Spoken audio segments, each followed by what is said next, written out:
नमस्कार, आप लोगों का स्वागत है। हमारे राष्ट्रीय प्रवक्ता गौरव भाटिया जी एक बहुत ही इंपॉर्टेंट प्रेस कॉन्फ्रेंस लेके आए हैं, वो आप लोगों को संबोधित करेंगे। बहुत बहुत धन्यवाद प्रत्युष जी। सभी पत्रकार बंधुओं को मेरा नमस्कार। और ये जो प्रेस वार्ता है, ये प्रेस वार्ता बहुत ही अहम बिंदु पे है। हम सब जानते हैं दिल्ली के मुख्यमंत्री कट्टर बेईमान, पापी आपके कन्वीनर,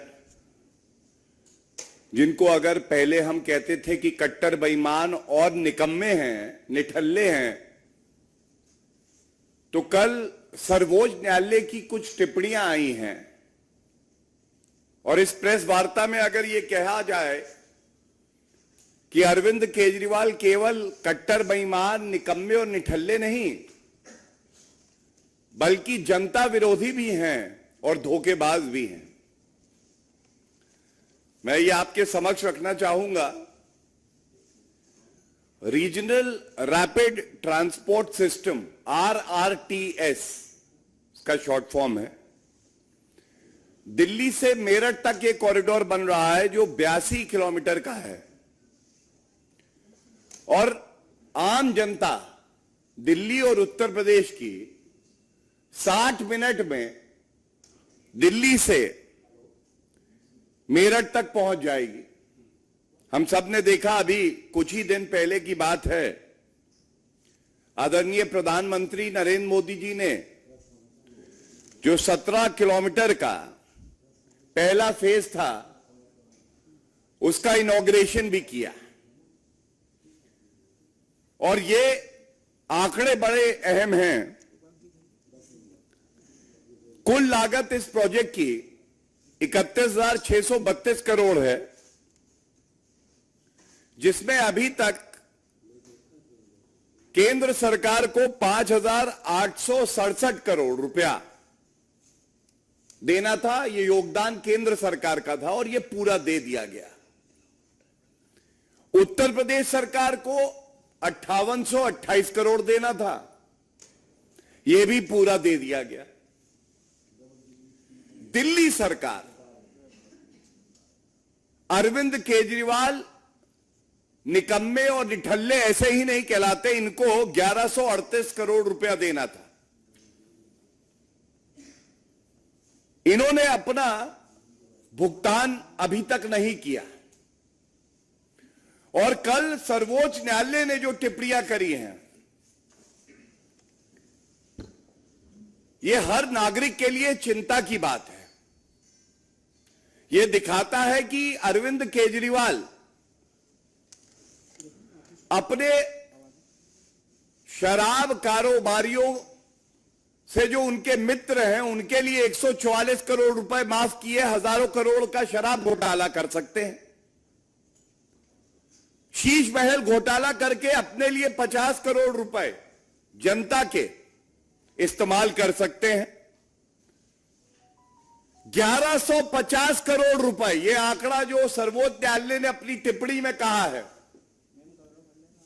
3 साल में इश्तिहार का बजट है, इस्तेमाल कर सकते हैं अपने महिमा मंडन के लिए। लेकिन जब बात आई कि जनता के लिए आपको जो योगदान देना है, कृपया करके उसको करिए, तो अरविंद केजरीवाल की सरकार ने हाथ खड़े कर दिए। उन्होंने कहा मुझसे ना हो पाएगा, मैं आया हूं शराब कारोबारियों की चिंता मैं करूंगा, शीश महल का बंगला मेरे सपनों के अनुसार बनेगा, लाखों का मार्बल लगेगा, लाखों के पर्दे लगेंगे। जनता की सहूलियत मेरी प्राथमिकता नहीं है। और जब यह बात कही गई, यह आदेश अभी सर्वोच्च न्यायालय का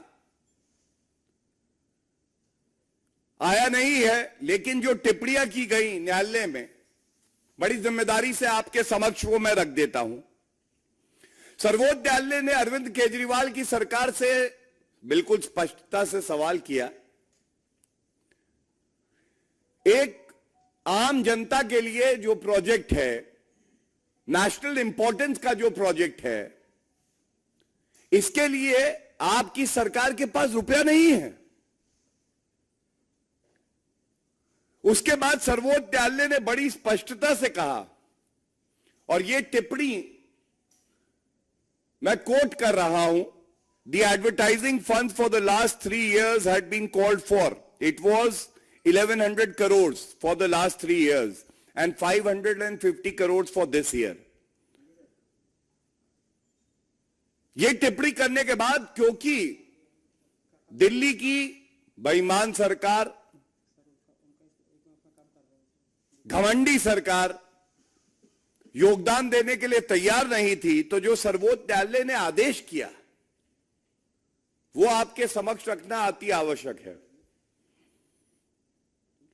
सुप्रीम कोर्ट ने कहा, certainly contributions can be made to infrastructure projects, और डायरेक्शन दिया है कि अगर एक हफ्ते के अंदर दिल्ली की सरकार अपना योगदान पूर्ण नहीं करती है, तो जो एडवर्टाइजिंग बजट है दिल्ली सरकार का, उसमें से यह कट जाएगा। यह आदेश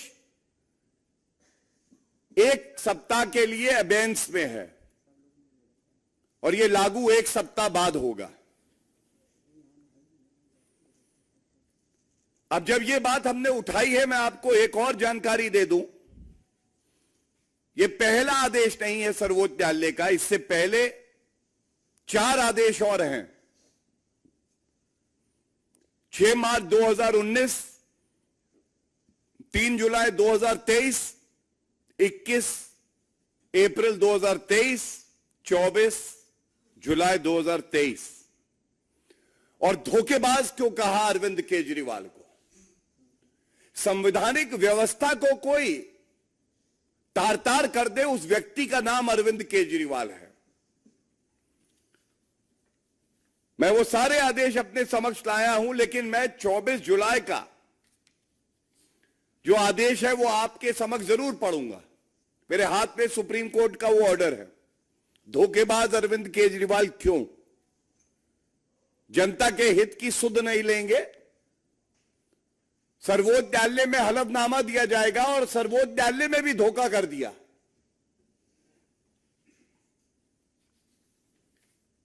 ये टिप्पणी